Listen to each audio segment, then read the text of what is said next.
Shit. It's not on camera. It's not on camera. That's good.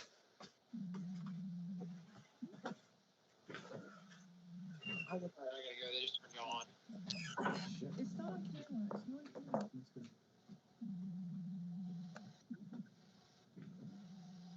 I gotta go. They just turned you on.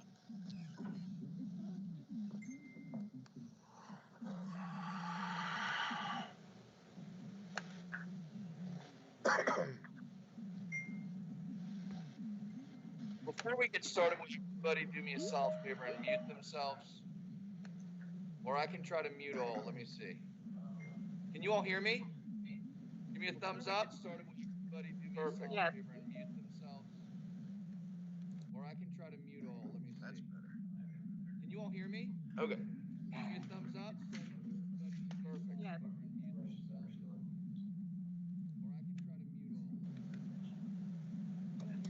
Okay.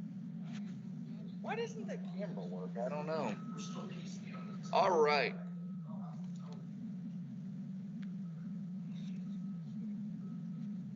Why doesn't that camera work? I don't know. All right.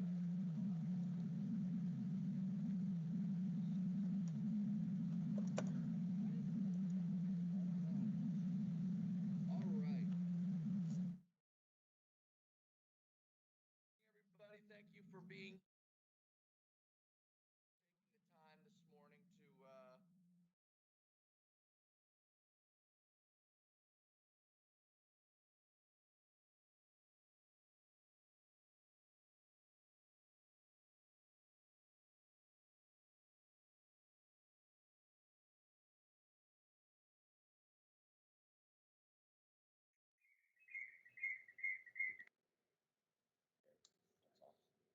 Sorry, we were having technical difficulties.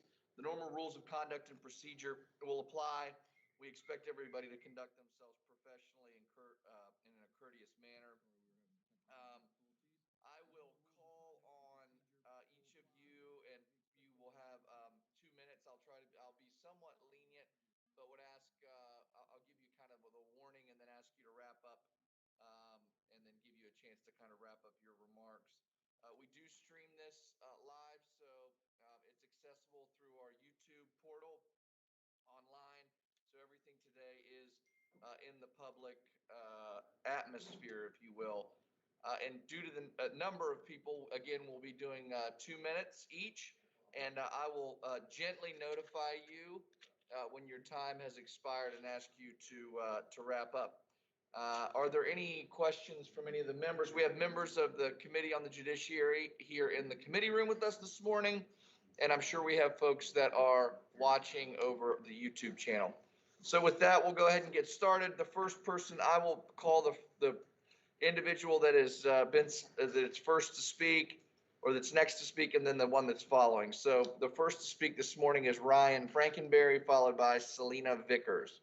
Mr. Frankenberry, if you want to unmute yourself and begin, we'll start the clock, and then we'll go from there.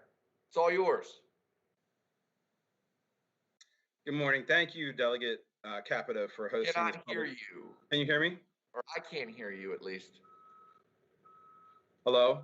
Can you hear me? I can hear. Is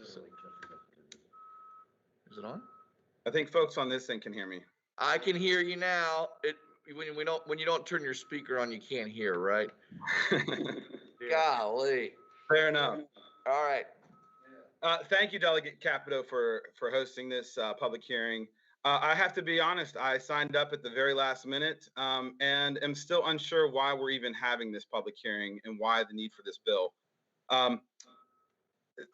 You know, the party structures in this state that have been around for quite some time are designed to allow people in from the grassroots. And, you know, for years we heard one party in this state cry that another party controlled everything for 84 years. And I'm really shocked to see the party in control now rushing to create an atmosphere that is equally as bad. in creating power structures that disallow local engagement and provide a a voting apparatus that will give certain elected officials double votes. Um, it it's really an affront to all of the hard workers that put on the bean dinners, that go out and register voters, that do the real work, that help people get elected. We have an elected body for a reason, and we have political parties for a reason. Uh, there are probably people that are surprised to hear me saying that I'm opposed to this bill, despite the fact that many think that this could actually hurt the majority party right now. I'm not in favor of hurting anyone. I think that we need to have more voices in the political atmosphere. I think that we need to respect those that have run for local elected offices, including county executive committees and state executive committees. I think that this is a dangerous path to walk by expanding a state executive committee of any party um, based on simply the virtue of who is holding office in the legislature. Um, it's said that power corrupts, and this bill certainly seems to do that.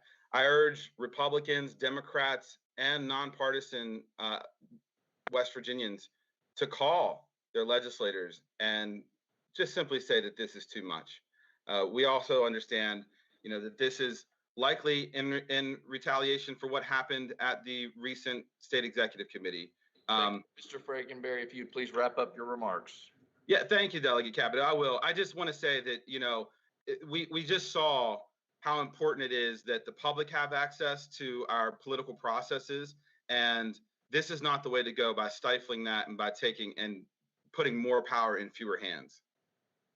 Thank you very much, Mr. Frankenberry. Selena Vickers, followed by Ben Anderson. Ms. Vickers? Thank you.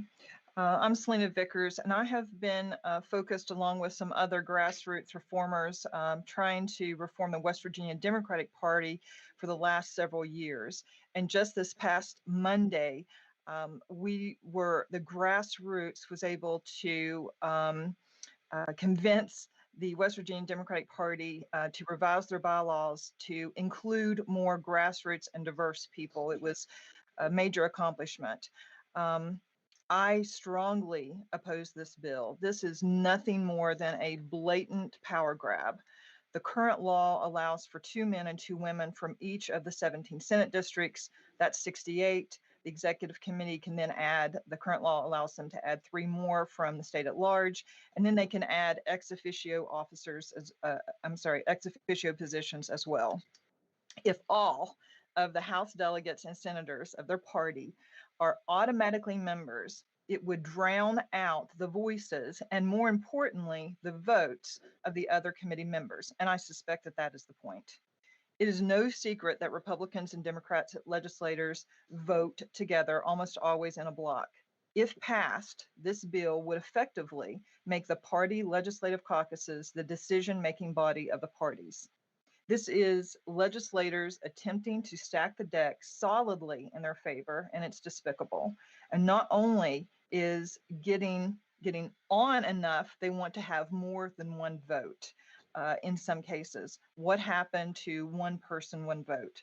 The question that you have to ask yourself is why? Who wants to control their party and why? Time will answer that question if this passes, but I really hope that it doesn't pass. And for anyone listening, just so that you know, parties are not bound to follow state law if it does not comply with their party rules. The Supreme Court ruling to refer to this is Wagoda v. Cousins. Thank you very much. Thank you, Mrs. Vickers. Ben Anderson, followed by Teresa Howe. Good morning. Can you hear me? Loud and clear. Thank you, Moore. Appreciate the opportunity to speak with each of you this morning. I am in opposition to this bill because I believe it is unlawful, unethical, and unwise. Starting with unlawful, please note the Supreme Court's decision in Democratic Party versus Wisconsin, where the state of Wisconsin passed a law regarding unaffiliated voters voting in a primary election for delegate to the National Convention. The Wisconsin Democratic Party held a separate election via caucus, and the DNC seated the privately elected delegates. Here's a piece from that opinion. The National Party and its adherents enjoy a constitutionally protected right of political association under the First Amendment, and this freedom to gather in association for the purpose of advancing shared beliefs is protected by the 14th Amendment from infringement by any state, and necessarily presupposes the freedom to identify the people who constitute the association, etc. Now, again, note that this case is talking about national convention delegates, but it could easily be applied to state executive committee positions, especially since the state executive committee itself is already elected. In saying that, I believe this bill is in violation of the First and 14th Amendments of the U.S. Constitution and could be struck down in court.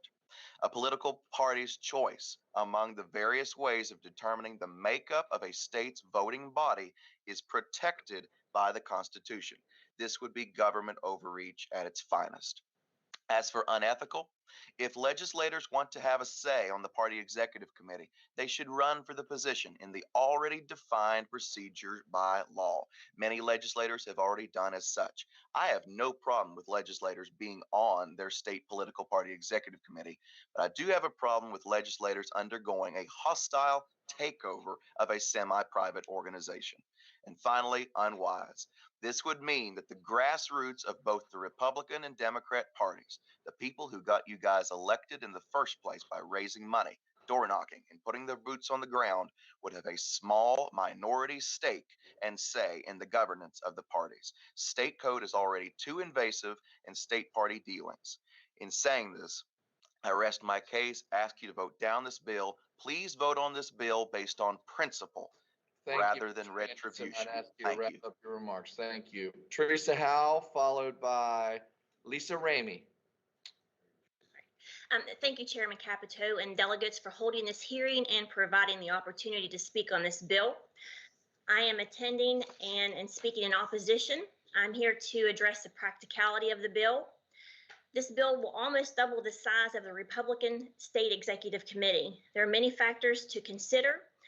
For instance, the venue under current COVID restrictions, it does, of course, increase the cost to the committee, and which is funded by grassroots efforts, which will also require additional materials. So with that in mind, they will have to have additional staff and hours in order to carry this out. Additionally, the legislative terms, they do not coincide with the terms of the State Executive Committee. So this will again also cause additional time and efforts for the full-time staff that are at the headquarters. And additionally, with those terms being different, you have to consider how that will play with the staff at the SEC. You do have multiple votes in this bill, which appears the unpaid grassroots citizens do not have by the current bylaws. And so where's the fairness in that?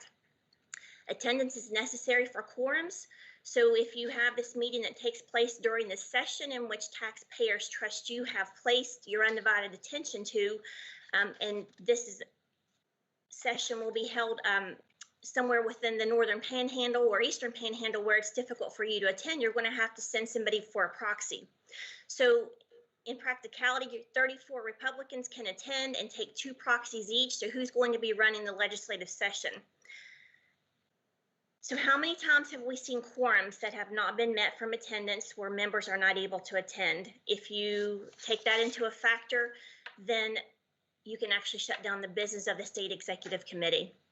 Also, county committees, those are places where you can get involved with the grassroots efforts. You can know your SEC members. For instance, we do not have even county committees in one of the sponsors. He does not even have a county committee in his county. So perhaps efforts can be focused. You could wrap up your remarks. Thank you. Okay. Therefore, I do oppose this bill, and I have to ask that if you support this bill, to question the constitutionality and also being paid as a legislature, and what the taxpayers are going to consider with your efforts being in other areas. Thank you again. Thank you very much. Lisa Ramey, followed by Jay Taylor. Ms. Ramey? Good morning. Thank you for hosting this meeting. And I just want to say I agree with each speaker that has presented before me.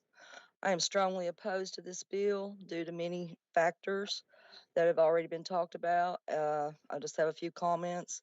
It's like Tressa said, the SEC is already a large group of conservatives from all walks of life throughout the state that are standing for our principles and supporting our platform.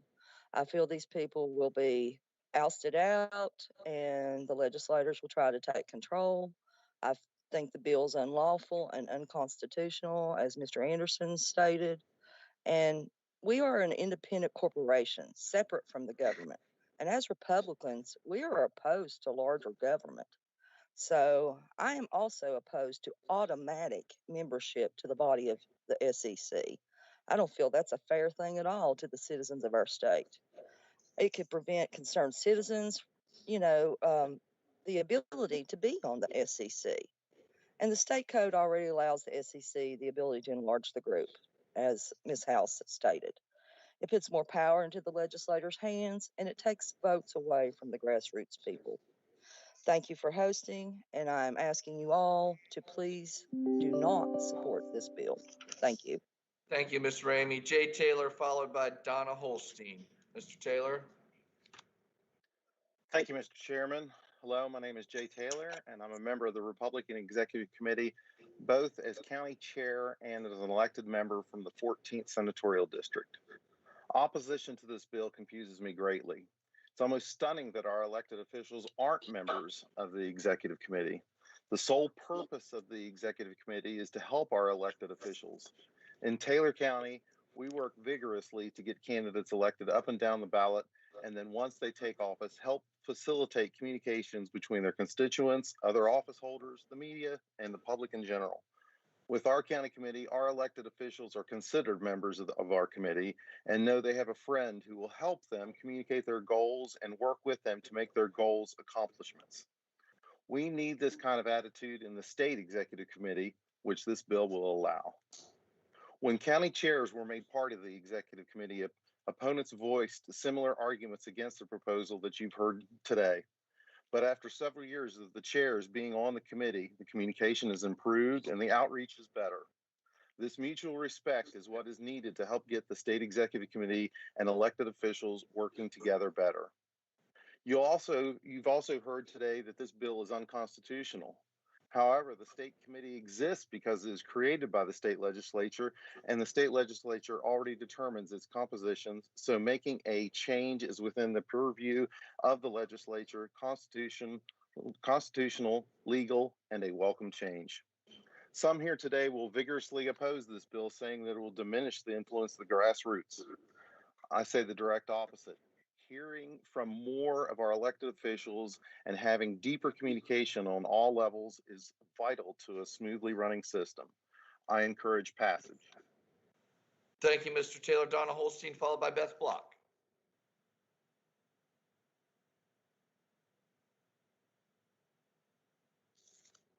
Ms. Holstein, if you're speaking, you are muted, or we can't hear you. One of the two. Okay, can you hear me now? Yeah, loud and clear. Thank you. I wanted to thank you for having this hearing this morning. I oppose House Bill 2354. Separation of powers works in our state and federal governments to limit any one branch from exercising the core functions of another. The intent is to prevent the concentration of power and provide for checks and balances. House Bill 2354 that would automatically make every legislator a member of their respective state executive committee would, in essence, make the state executive committees just another arm of the West Virginia legislature. The legislature would take over power and control of what has traditionally been a private organization consisting of grassroots volunteers. These committee members are average citizens from all walks of life across the state who have taken the time and effort to get elected by people in their legislative districts. If this bill is enacted, their voices would be in the minority and silenced, along with the citizens of West Virginia who elected them to be on the state executive committee.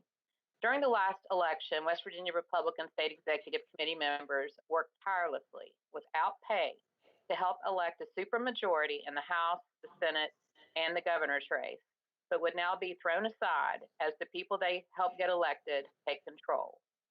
West Virginia legislators were elected by their constituents to legislate, not to govern state executive committees. There was an election of a new state executive committee chair last Saturday. It is now time to cast aside our differences, come together to work for the good of the citizens of West Virginia. Time is of the essence as the session is half over. We need to work together, not induce a power struggle, which is what this bill would create. I would ask that you oppose this legislation as the system as it currently is not broken. Thank you very much. Oh, thank you, Ms. Holstein. Beth Block, followed by Kyle McAvoy. Good morning, Chairman Capito, and to your esteemed colleagues. Good morning. I'm a lifelong resident of West Virginia, and I'm currently serving as the Republican National Committee for West Virginia, proudly so. In 2018, I was appointed to the West Virginia State GOP Executive Committee as a statewide member at large. And since being appointed, I have worked almost daily at the state party in one capacity or another. We are a strong organization and value the commitment and hard work of the 123 members of our state executive committee that serve. These are passionate Republicans, grassroots enthusiasts, supporters, and boots on the ground volunteers that work hard every day for our officials, candidates, and supporters. I can share with you that we're making strides at the party, this new day that our supermajority has brought to our state. We are here to listen to you in a way that we never have before and implement solid plans of action to get Republicans elected. We hear you. We hear your concerns, and we would like to reciprocate with answers. In my experience in the past years, the party is not perfect. I felt that we have room to improve with communication between the entities while keeping the separation of purpose. I will also express, and I appreciate the kind words of others on this forum that have expressed the need and the concern of the swell of the committee and the housekeeping issues that might bring to the state party. We're unfortunately here today to share the views of voters that have reached out in concern, but we also have to look at the positive things that can come out of this debate also. The lead sponsor of the House bill expressed to Metro News yesterday that he thought the bill was needed, and he shared his opinion that he thought there was a disconnect between the actual elected officials and the state party. And this is in the Democrat Party and the Republican Party. And I'm sure he's correct on many points. There should be disconnect in growth. And as we grow as a party and into the supermajority, debate will be healthy for us to stand firm on platform views, which might have shades of differences. There might be others who do not think this bill is needed and who hasn't experienced the aura of disconnect with the party. Putting everybody in the same room certainly would be good and I think could be productive. But we also saw this weekend it can add to chaos. Thank you, Mrs. Block. If you could just wrap your remarks. Thank you very much. A colleague who has served in the legislature previously stated today publicly, I was supportive of the legislators being on the committee when I was there, so I went ahead and ran for the very first vote. The vote I was there was for a contested chairman's race, and my thought is, why in the heck did I run for this position and now have all the ones who didn't win mad at me? So be careful, legislators, what you wish for in this case. I thank you, and I yield opposition. Thank you very much. Thank you very much. Kyle McAvoy, followed by Barry Holstein. I believe I'm still unmuting. We can hear you. Okay. Well, first of all, thank you for having this hearing this morning. I'm sure we all appreciate the speak on this. I am a member of the executive committee for the GOP, and I'm, I would oppose this bill. It said it's being done to increase communication between the state legislature and the state executive committee, and I think while communication is very important, I don't think anyone would doubt that. This is increasing communication. This is effectively taking it over and merging the entities into one body, essentially, or not merging them, taking them over, taking over the executive committee by the legislature. It's important that the grassroots activists, people who go out there and get involved, knock on doors, phone, do all these tireless efforts, have a place to voice their opinions of the party that they're designated with. By shunning them, or not even shunning them, but reducing and minimizing their voice, you're going to lose that. There's a lot of previous speakers have made that was going to reflect on, but since other speakers have already made that point, I'd like to point out to the legislature, this is not beneficial to you. This would hurt your ability to have grassroots activism. And I think that it shouldn't be lost on you how important that is to have people who go out there and phone bank, knock on doors. You want a place to help energize them and make them feel like they're part of the party, because they should be part of it. And to do anything that would sort of squash that is not beneficial to the legislators themselves. It's also in executive committees hard to recruit good candidates. I think when you have the state legislature full of incumbents become a major voting block within the state executive committee, things like party platform are going to be impacted. This is where the grassroots can say, this is what we would hope you would put your emphasis on. This is what's important to us. Thank you, Mr. McAvoy. If you could just wrap your remarks. Thank you. Sure. What the grassroots wants to emphasize is not always what the legislature wants to emphasize. And it's important that we have a place to express that as well. Thank you. Thank you very much, Mr. McAvoy. Barry Holstein.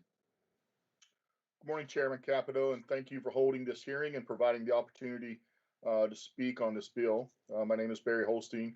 I'm just here as a West Virginia citizen to express opposition for HB 2354, which relates to the appointment of elected delegates and senators to the state party executive committee. In the words that I have heard on the House and Senate floor so many times this session, this is definitely a solution looking for a problem. On top of that, it's a poor solution. The current situation is that senators and delegates are elected to the legislature to perform the job of being in the legislature and representing the people in lawmaking efforts and protecting the rights of citizens. Party executive committee members are also elected by the people to perform the duties required to set the party agenda and direction, etc. But these are two different but important jobs. And just like any other job, each requires a unique skill set. And the people of the state make their choices based on who is best equipped to do the job that they are elected to do. In this bill, current legislators are attempting to override the desires of the elected committee delegates by creating a law that appoints themselves to positions that are currently elected positions. Current law allows candidates to run for a legislative position at the same time as running for party executive committee, and some have been successful in that endeavor. But now this bill will make the losers of the executive committee election potentially into an equal delegate to the committee by law and not by election. I believe this significant overreach by the lawmakers. And to make matters worse, this bill would give 2 votes to someone who won a seat as an elected committee member and won a seat in the legislature. Additionally, if this were in effect today, there would be enough legislators appointed, not elected, to the committee that a cabal could easily be formed that could block the business of the committee. What if the legislative members band together and walked out of a meeting? Suddenly you could have a situation where a quorum doesn't even exist and business would stop. So it's for this reason that I oppose HB 2354. Thank you. Thank you very much, Mr. Holstein. Well, that appears to be the end of our list of speakers. If we appreciate everybody being with us this morning, and we value input, and we think on this committee this is an important part of the process. So we appreciate all of you being with us this morning. If there are written materials that you desire to have disseminated among the members of this committee, please submit those to our clerk, Mark White, which is mark.white@wvhouse.gov. That's mark.white@wvhouse.gov, and he'd be happy to get those to our members. With that, I want to again thank everybody and hope that everybody has a wonderful morning. We appreciate you being here. Thanks, Chairman. Thank you. Thank you.